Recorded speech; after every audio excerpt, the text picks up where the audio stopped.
Pada awal video kita diperlihatkan kepada Ang Haiji yang telah menangkap Gokong ke dalam kendinya. Lalu ia memainkan kendi itu. Putri Kipas menemui anaknya itu dan meminta ia melepaskan pamannya, namun anaknya itu tetap tidak mau. Kemudian Gumoong juga menemui anaknya itu, namun ia membawa kekasihnya yaitu siluman rubah. Putri Kipas pun marah karena Gumoong bisanya hanya berfoya-foya bersama wanita lain. Lalu mereka pun bertarung.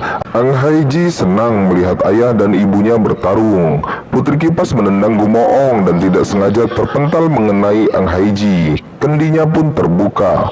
Para dewa yang ada di dalamnya pun keluar.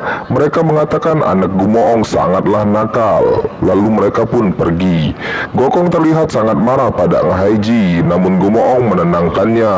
Gumoong juga meminta Ang Haiji untuk memberikan kipas itu kepada Gokong. Namun Ang Haiji malah mengibaskan kipasnya sehingga Gokong terpental sampai ke penginapan tempat guru berada. Guru menanyakan kipasnya, namun Sun Gokong mengatakan ia perlu sedikit waktu lagi. Gokong mengatakan pada Patkai dan Wuching jangan sampai tertidur. Begitu juga dengan guru.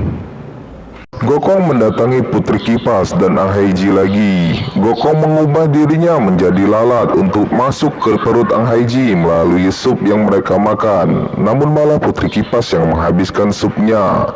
Gokong berada di dalam perut Putri Kipas dan mengancam Ang Haiji dengan memukul perut ibunya itu. Namun Ang Haiji tetap tidak mau memberikan kipasnya. Akhirnya Gokong keluar dari perut Putri Kipas. Lagi-lagi Ang Haiji mengibaskan kipas palemnya hingga Gokong kembali terpental. Scene beralih kepada Wuching dan Patkai yang sedang bersama guru. Mereka ingin berdoa bersama guru agar tidak tertidur. Namun ternyata gurulah yang sudah lebih dulu tertidur. Di dalam mimpinya guru bertemu dengan siluman mimpi. Tiba-tiba Gokong sudah terpental lagi hingga ke penginapan. Gokong menyalahkan Wuching dan Patkai yang membiarkan guru tertidur.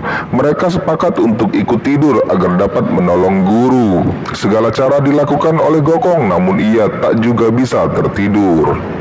Di sini tumben-tumbennya si Wuching mendadak mempunyai ide cemerlang. Ia mengatakan tadi guru berdoa terlebih dahulu sebelum ia tertidur lelap. Lalu Gokong dan Patkai menyuruh Wuching berdoa. Wuching pun masuk ke alam mimpi dan menolong guru. Jelas saja Wuching kalah telak karena memang ilmunya yang gak seberapa itu. Gokong dan Patkai meneriakkan di telinga Wuching bahwa ia harus lari.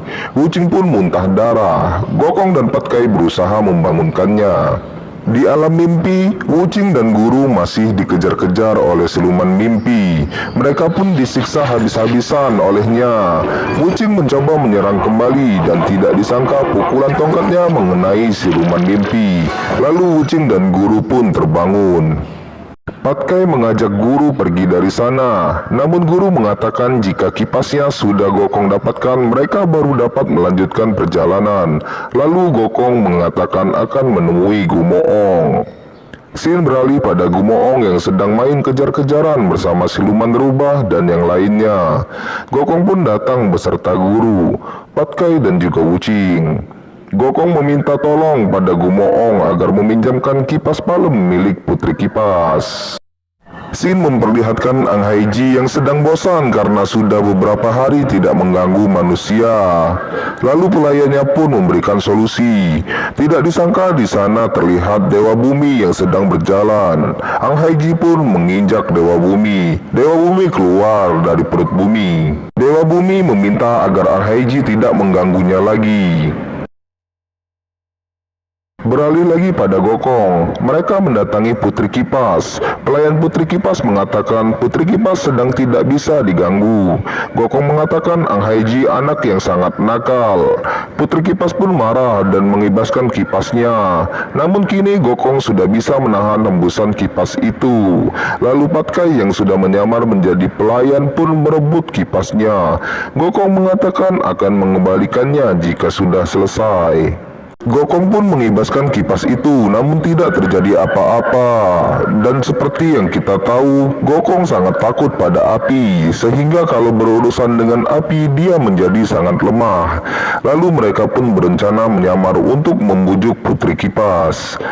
Gokong menyamar sebagai Gumoong, Patkai sebagai Ang Haiji, dan Wuching sebagai siluman rubah. Gokong mendatangi Putri Kipas dan mengatakan bahwa ia sangat menyesal sudah menyakiti hati Putri Kipas. Patkai pun membujuk Putri Kipas dengan mendekatinya. Di sini terlihat Patkai mencuri kesempatan memeluk Putri Kipas hingga akhirnya telinga babinya keluar. Ang Haiji pun datang. Mereka lalu kembali ke wujud semula. Sewaktu Putri Kipas marah, guru pun masuk dan meminta maaf kepada Putri Kipas atas penyamaran murid-muridnya itu. Putri Kipas mengatakan ia akan membantu mereka memadamkan gunung api asalkan mereka bisa menyuruh Gumoong bertaubat. Mereka pun kembali ke penginapan mencari cara membujuk Gumoong. Lalu Patkai mengatakan agar lelaki meninggalkan selingkuhannya, maka ia harus melihat kejelekan wanita selingkuhannya itu. Adegan kali ini memperlihatkan Gokong dan Patkai yang mendatangi Gumoong.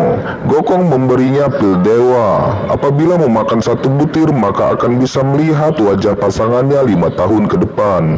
Gumoong pun memakan banyak pil, hingga sewaktu siluman rubah keluar, wajahnya pun terlihat seperti nenek-nenek. Gumoong pun tak mau melihatnya. Setelah percakapan yang cukup lama, mereka lalu kembali menemui guru Tong Sam Chong. Gumoong mengejar-ngejar Gokong. Guru mengatakan agar Gumoong memaafkan kesalahan Gokong. Ia hanya ingin memberitahu bahwa para wanita yang bersamamu itu hanyalah kesenangan yang sementara. Gokong lalu bertaruh dengan Gumoong. Jika ia menjadi kerbau selamanya, Putri Kipas masih akan tetap mencintainya. Gumoong mengatakan ia tidak akan mata keranjang lagi jika perkataan Sun Gokong itu benar. Keesokan harinya Gokong mengubah Gumoong menjadi kerbau.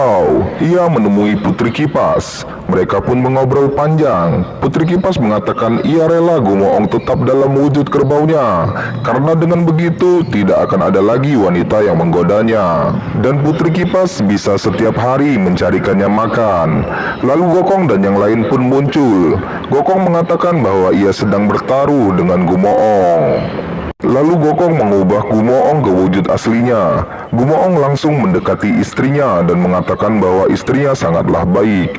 Akhirnya mereka diajak ke rumah Putri Kipas. Tiba-tiba Ang Haiji datang. Ia marah pada ayahnya karena memperbolehkan Gokong datang ke rumah. Ang Haiji hendak pergi namun ia diikat oleh Gumoong. Lalu Putri Kipas setuju untuk memadamkan gunung api. Mereka pun menyaksikan Putri Kipas mengibaskan kipasnya pada gunung api, dan gunung api pun padam. Gokong berterima kasih pada Gumoong dan Putri Kipas.